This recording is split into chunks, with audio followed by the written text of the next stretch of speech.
Okay, welcome back. Glad you're along this evening. It's 10 o'clock on the East Coast, 7 o'clock out here on the West, and even earlier than that in Hawaii. Now, we're going to talk to Michael Tsarion. He is in Ireland, and he has done research the likes of which I've never seen in my lifetime, and it is always a pleasure to talk to him. We're going to talk about a number of things this evening, and let's first of all find out if he is there and up and at him. Are you there? Hello, Jeff. It's Michael. Yep. Nice to be on the show. Well, welcome back. Don't know how many years it's been since you've been coming and going, but you keep piling on the research, and it's amazing what you've come up with. There's no one else in your league, and it's. Thank you. Yeah, it's always nice to be on your show. It was the first ever show with you that the first interview I ever did on the Irish origins concept. So it's nice to be back to follow up on that. Oh, great. Well, I'll remember that always. And at first I said, wait a minute, what's he talking about? But within 5 minutes, anybody with an honest, open mind would have to agree that you have some amazing data. And how many years have you been after this now? The Irish origins studies were taking me right back to 1982. Wow. Well, I've been on the air 17 years, 1994, so you predate that by 12 years, and that you must have been a mere lad when you started out on this. Yeah. I had access to a few books. It really didn't pick up until 82, is because then I came to the States for the first time. I was able to get rare out-of-print books from groups like Kessinger and Health Research and so many other places that were not available in Europe, or at least you have to be an antiquarian in Europe. You would have had to buy them as first editions or hardbacks, which cost many hundreds, sometimes thousands of dollars, whereas in America these things were a lot more available. So it picked up very, very strongly in 82, and I assiduously studied what was out there in those days. Of course, I didn't have the theories I have now, but the study started in earnest in 79, and then picked up greatly in 82, and just continued from there. I just couldn't put it down. You see, people think it's amazing, but it's not really if you just don't let it go. I just keep studying and keep it. It's an interest, so you just keep on going with it and don't leave it down, and eventually you're able to. You're really up to speed on a lot of the theories. And then since that period, we've had also fantastic other writers and researchers like Ralph Ellis and Mustafa Gadala and Ahmed Osman and a lot of other people who've then continued to carry on the work that was maybe done in the 19th century, which completely got forgotten because it was so powerful. The establishment didn't want to know about the L.A. Waddells or the Commons Beaumonts and the Macadaris, all these people that I dedicate my work to. But fortunately, then in the late 80s and 90s, other scholars came along to re-explore the whole question of Egypt and the whole question of the movement of the races, and how did that pyramid get there? How did the civilization, how did it actually get started, and who was the people who started it? And then we have all of the other lie mechanisms, of course, which you have to negotiate and plow through.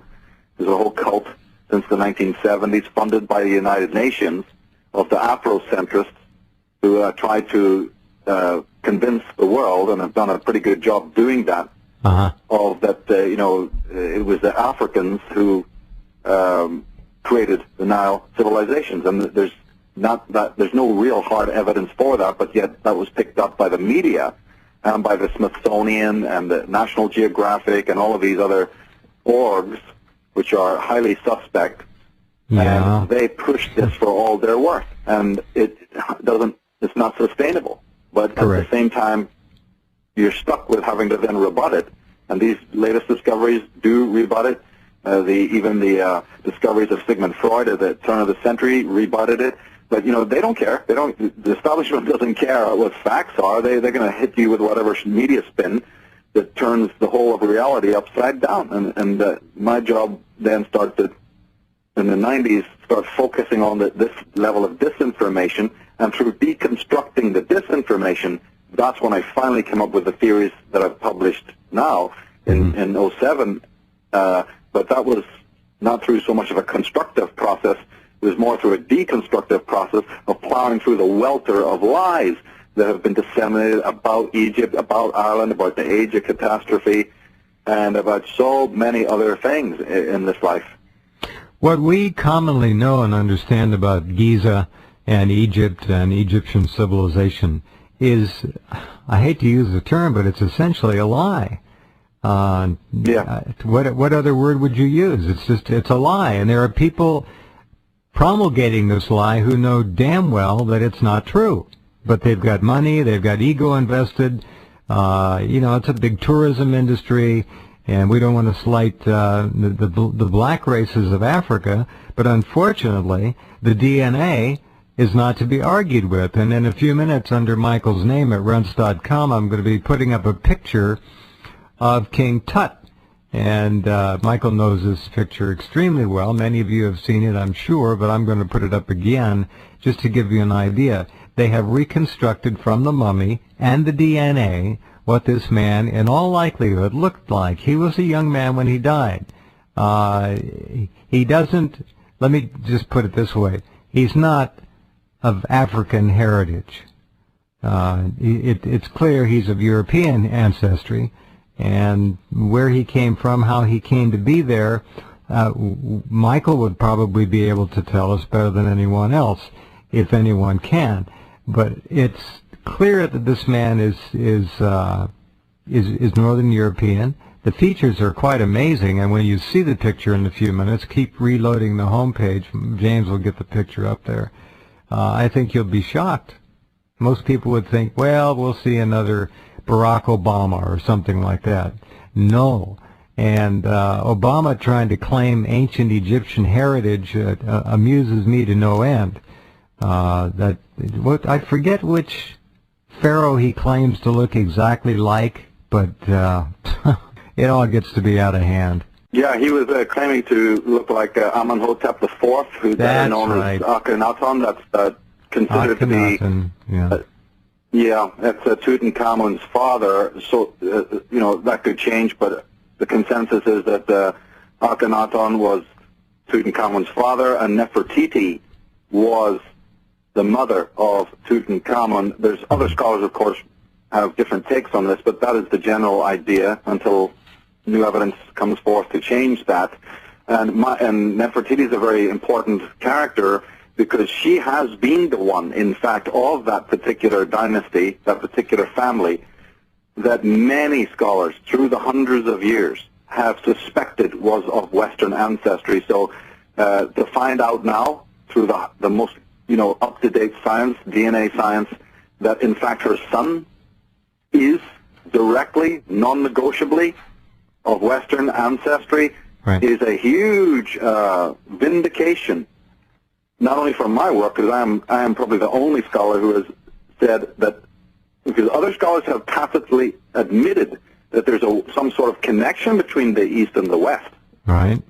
But not a single other scholar that I know of, apart from the Commons Beaumont of the turn of the 1960s, and Conor McDowell and Anna Wilkes, the people that my books are dedicated to, other than them, and perhaps the American Ignatius Donnelly, have ever suggested that the actual kings of Sumeria, Babylon, and Syria, Assyria, and Egypt, and so on and so forth, including many of the characters mentioned in the Bible, by the way, actually came from the West. This has been stated, but all of those scholars are completely suppressed. My work is to carry on their legacy.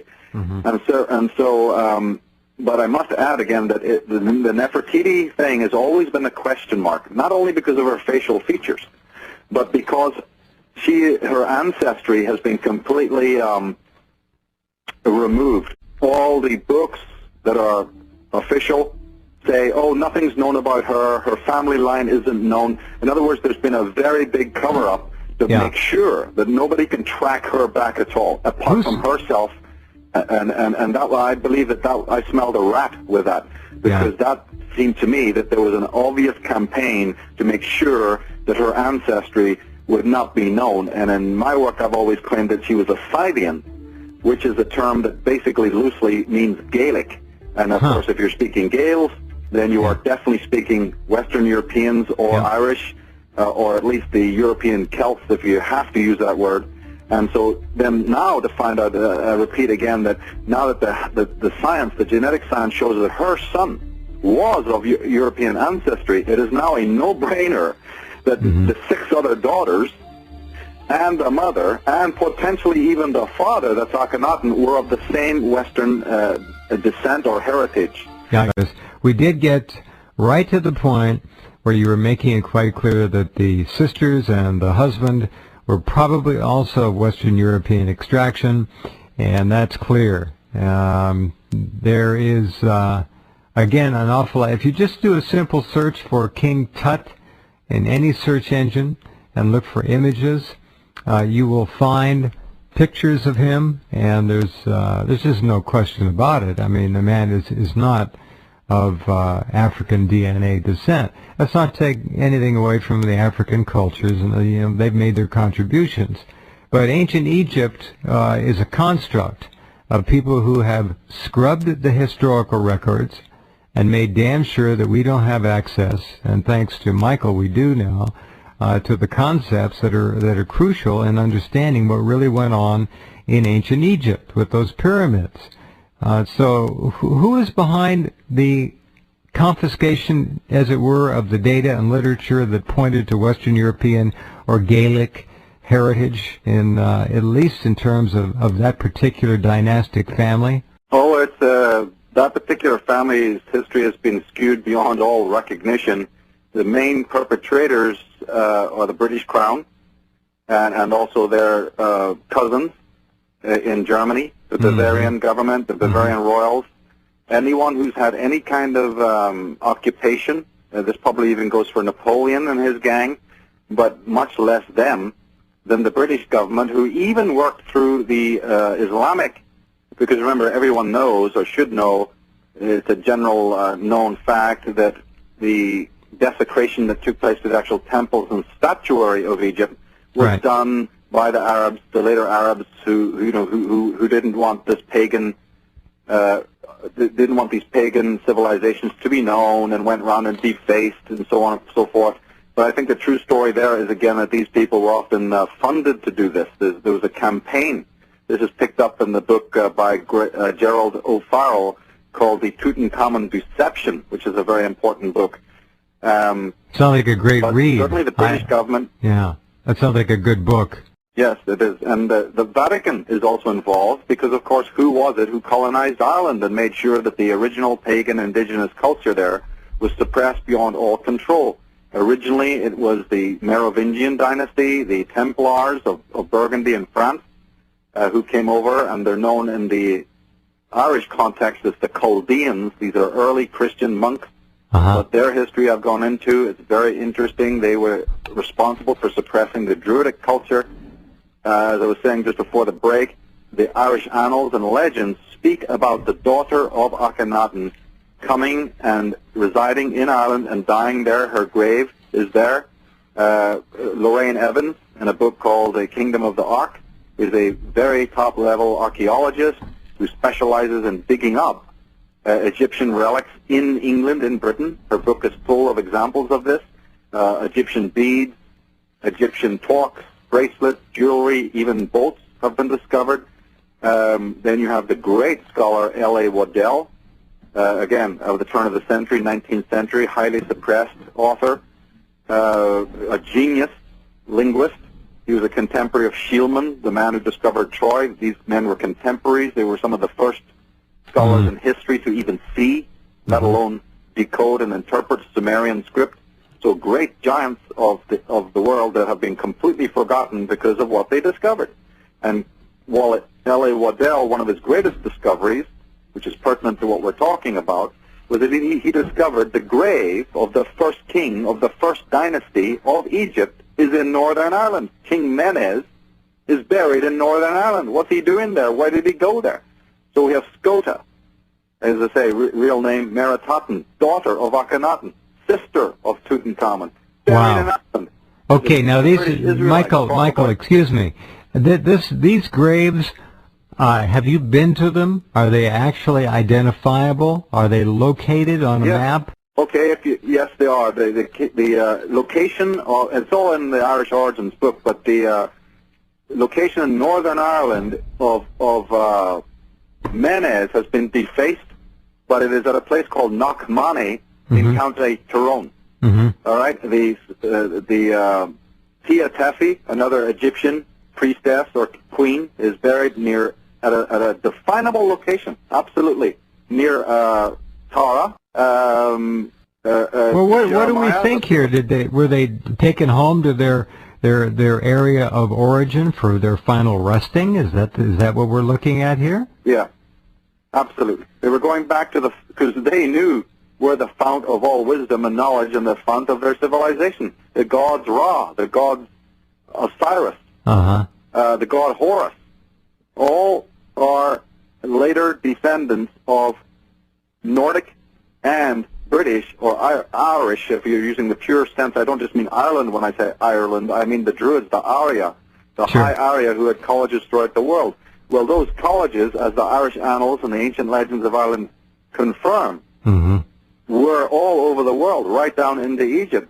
But the legends have always been taken for legends, and the myths have always been taken for myths. Why? Because those are talismanic words. You put the word legend on something and people dismiss it. You say something's a myth, and of course the words in their pure sense, I'm not saying that the words in their pure sense don't have a true meaning, but those words have been used talismanically to make sure that people will dismiss what they actually say. So when I went to the legend, you see, and then again, the evidence of my own eyes, but absolutely, Scota's grave is down in County Kerry, and the only controversy that surrounds it is that maybe that's not her grave specifically, but it may be a granddaughter. But either way, apart from that little controversy, it is known that the family were there. There's no question that Scota, that was what her nickname was, that's how Scotland got its name. Scotland is named, and in the annals of Scotland, these are the early annals of Scotland, that's what it says.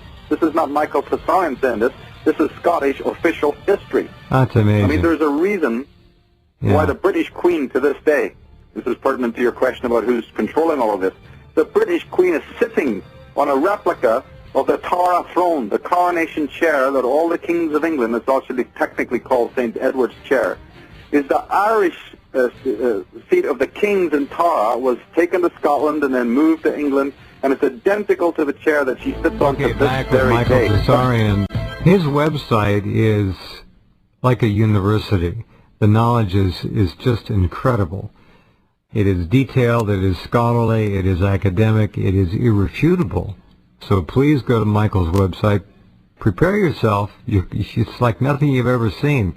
Now, the idea that Egyptian royalty went home to be buried in the area of Ireland is fascinating to people. The idea that the Queen sits upon that same throne, or chair, I guess is what it really is fascinating. But I've got, if you go to Rense.com, look in the guest section, we've got that picture of King Tut up there now, and take a look at this gentleman and ask yourself, where might he have come from? Well, the DNA is, you don't argue with DNA. Quite a picture, and they've done a really remarkable job getting the skin tones right and all the rest of it. Okay, go right ahead. What happened after the Gaelic, if you will, or Western influence in the Egyptian royalty after the Tut dynasty? Did it change? Well, this is where all the scholars have come in with their different theories, because, of course, this particular dynasty, Akhenaten, wreaked so much havoc in Egypt that the country rose up against them and they were thrown out, and then they fall off the map. Nobody knows what happened to Akhenaten. He's presumed dead. Tutankhamun's body has been discovered, so he did die at age 17 from poisoning or from some other kind of violence. Nefertiti, the quest went on to find her remains. The expert on that is Lorraine Evans is very into that, and there's a couple of other great scholars who've written that. There's a book called Search for Nefertiti that gives you the updated information on that. Of course, she is described also as being very fair, her complexion, and as I said, her heredity seemed to be very much downplayed, if you want the truth, and that alerted me specifically. But then my story picks up that after the dynasties left, they did move to several places, and I went exactly by what the ancient Irish annals say. They were Athenists, and in Ireland they're known in the annals as the Milesians, based on one of the names of their king, Neil, and that they are said to have gone back to Scythia. I mean, it's right there. It's not me saying it.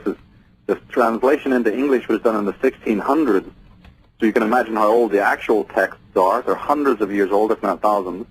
The legends themselves go back to the earliest periods of Ireland, and in those legends they say that Scota and Meal and the Atnists came to Ireland. Now, part of the skewing of facts involves, of course, the dating. This is the big problem, because according to the monkish legends and according to the general understanding, these Milesian Atnist Egyptians came over from Spain into Ireland as the Gaels approximately 500 or 600 years BC.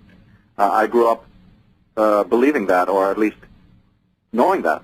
But my research now, in the latest days, I think that has been seriously misstated. I think they came a lot earlier. They were there at least 400 years more, which means 1,000 years BC. Not 600, but probably even 1,000 to 1,200, and that's still an ongoing question mark on that one. But I myself am convinced that it was at least 500 to 600 years, if not more, earlier than all the official legends say, and that will change history again. But then, as I said, Scota gave her name first to Ireland. Did you know that Ireland, one of its earliest names, was Scota? No. And that's how, when the Irish crossed over into Scotland, they brought the name with them. So the Scots get their name from the Irish settlers, whose own country was first named after the Egyptian queen. How funny. So it's right in our heritage. This is not bogus or fringe. This is official. This is well known. And the grave sites are there. They're being excavated. But who's doing the excavations? The problem is you're up against a Jesuit order. You're up against a British crown. These colonizers who desecrated the land from the beginning. You know, these not are people, encouraging. like I said, no, exactly not encouraging. And they also funded the desecration of Egypt itself. The Chaldeans, by the way, who were the quote-unquote monkish order of Christians who assisted in the suppression of the original Druids, did you know that they were the actual tutors of the Duke of Burgundy and the top-level Merovingian dynasties? The top Templar families were educated by Irish monks who had plagiarized the Druidic knowledge and therefore were transmitting this esoteric knowledge. So when people feel the Druidic symbolism on the flags and the heraldry and all this weird occult symbolism and Egyptian symbolism, as Jordan Maxwell has pointed out so many times, people are wondering where it comes from. It's because it's been plagiarized and it was taught to the elite families. Did you know that the Vatican City is aligned geomantically and geospherically to Tara? No. Did you know that the pyramid in Egypt is aligned perfectly geomantically to the Isle of Lewis, which was the headquarters of the Druids in Scotland, and so forth and so on? That many of the civic centers and many of the religious headquarters, including, as I said, the Vatican, are actually aligned with ancient sites such as Newgrange and Stonehenge, not negotiable, factual geometry, provable. Amazing. Now, if so if these civilizations are later, but they're deferring, the designers of those cities are aware, because they're Masonic, of course, they're aware that these sites in Ireland are sacred. That's why they're aligning the doorways, the windows, and the entire piazzas, and all the rest of it. That's why there's 13 Egyptian, there's 20 Egyptian obelisks in the world, and 13 of them just happen to be in Vatican City. Pure coincidence. And the other ones are in London and Washington. Pure coincidence, you see? So there's an enormous subject here. And now this vindicating piece of information not only suggests that there was some, okay, we can agree, oh yeah, all right, we'll agree there's some sort of east to west connection. I guess we got to accept that. No. This goes far and away beyond that. This is much more deep than just finding cocaine in the tombs of the mummies, or pictures of elephants in South America and parrot feathers in Egypt and all of this other stuff that's come up anecdotally over the years. This is absolute vindication for those people who said, no, it's not just that these people visited or being thrown out, like you asked earlier, moved westward in a vain attempt to find a new home. No, this shows that their origin originally, not visitation, but their ancestry came from the West in a direct west to east movement. That blows the whole thing wide open. And I'm glad you put the pictures up, because remember, Zahi Hawass adamantly refused to release this information when it came out. It's not official. This was leaked by people on the team and from behind the scenes silently. The head men adamantly said, it's in the report, I have it. It says, I will not release it. They were so frightened of what this means for the Afrocentrists and all of the other bogus stuff that's come out from the universities, and what the people will realize when they find that this there's no merit in it. So there's a complete clamp down. Yeah, those I got it. that you're putting up in the article is completely leaked. Wow. What does that tell you? Yeah, it tells me tons. All right, back in just a minute with Michael as we continue.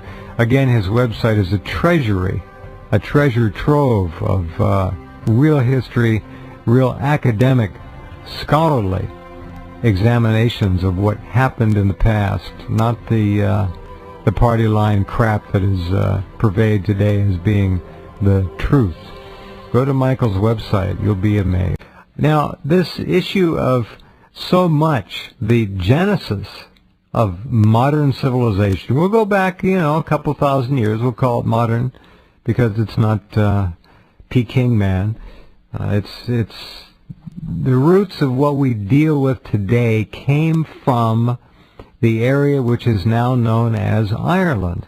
And Michael has made an astonishing case. Have you begun to get any, and I don't like a lot of people in the academic community because they're frauds. They're ego trippers. They live on grants. They'll do anything. They're basically whores, a lot of them. And people who come along and shake the boat, who live within the system, which you don't, often have their careers ruined. Many a geologist an archaeologist has had his or her career destroyed because they won't go along with the party line. So what kind of support have you been getting, Michael? I can't imagine anybody with half a brain looking at your material and not being stunned just for openers. No, it's just ordinary people. I don't get any invitations or communiques. Not that I'm itching for it or anything like that. They're afraid. My colleague Andy Power, my colleague Ralph Ellis, we just do our thing. We're just ordinary people. We do our thing. We just, we have no faith in the officialdom. Not that it's all bad, but the general tenure of it, the general focus is disinformation up to gazoo. I mean, I can give you another classic example of that. Everyone looks at that famous golden mask of Tutankhamun, and every single website or magazine, in fact, they've taken it around every country in the world on display, the famous Tutankhamun exhibition. I know a lot of listeners have probably even seen it, or people they know have seen it. Well, guess what? That's not the face of Tutankhamun. That is the face of his brother, Semnakare. That mask was actually made for Semnakare, his brother. And then got moved or shifted over, and has been hitherto. This is you just mentioned it yourself. The charlatanism that proliferates.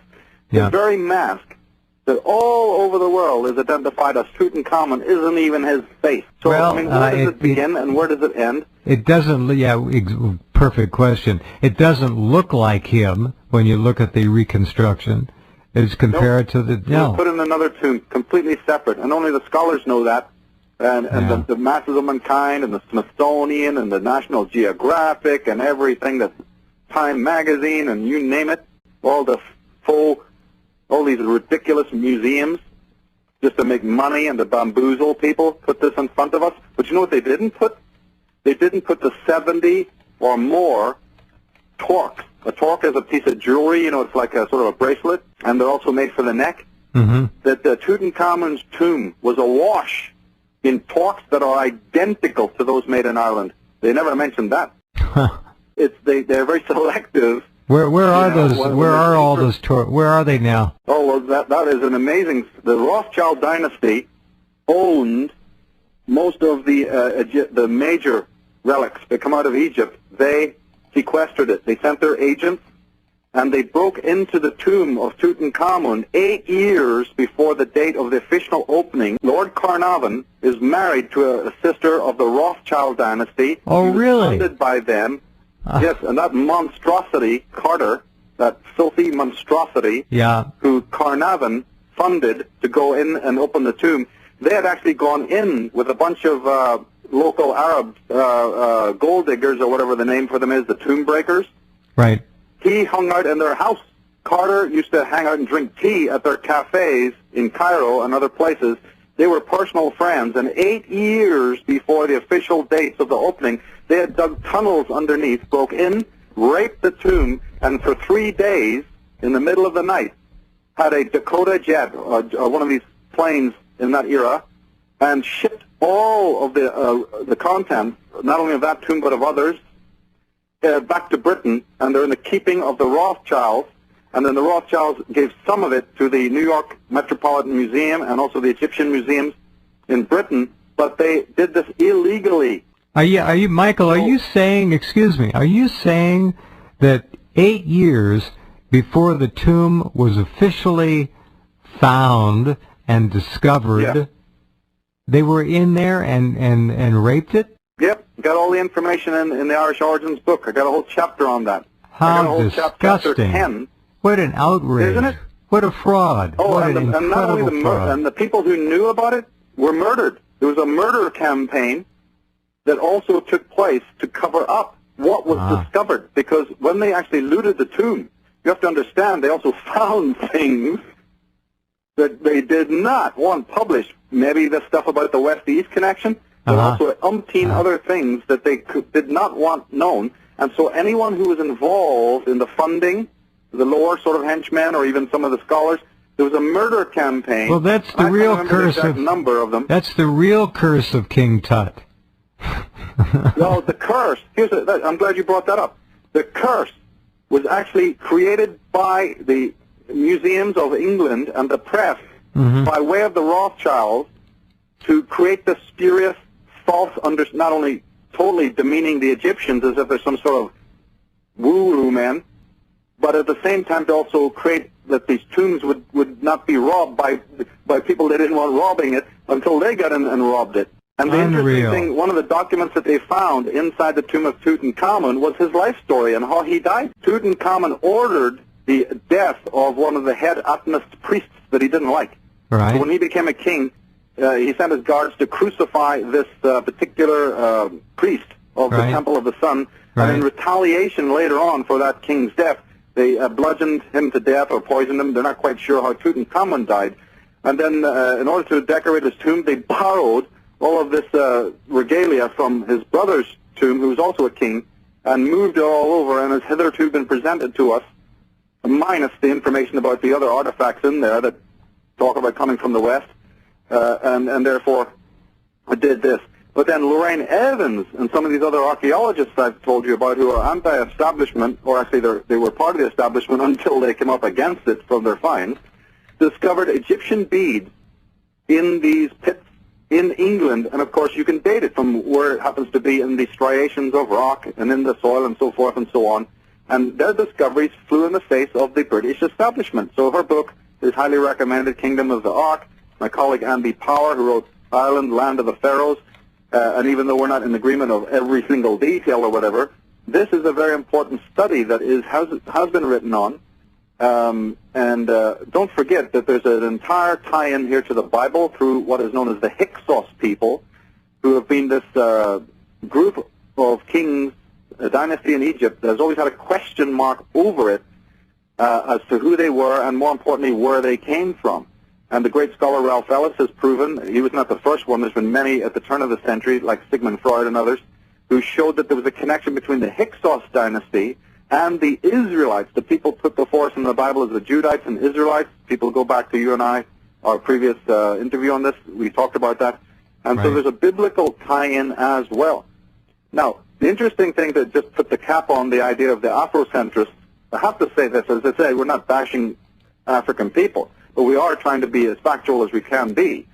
If they were, in fact, the originators of the scintillating empire and civilization on the Nile, which Akhenaten's date, if we take his dynasty family as a date, that's 1,400 years B.C. All right.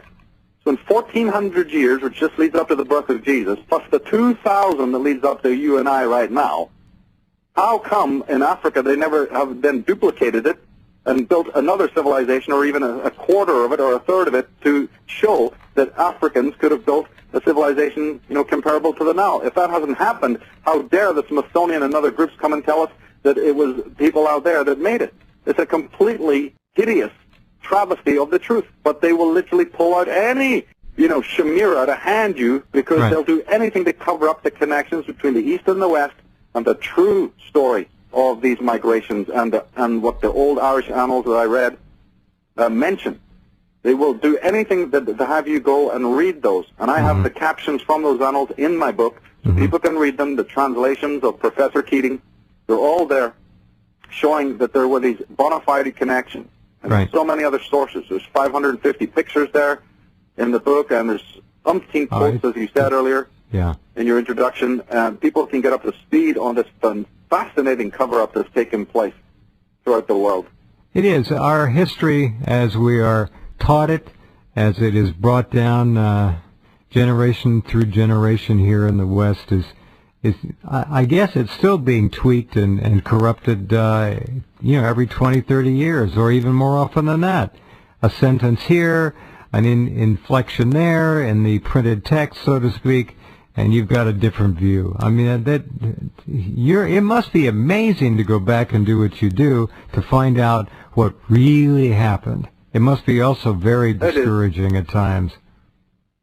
Well, see, I've had my own little solar celebration, because this information came out, the summer solstice, or the July. So I had my own little 4th of July, raise a glass to the sun, in a way, because it's like, ha ha ha, the light, the Masons have always used the light against us.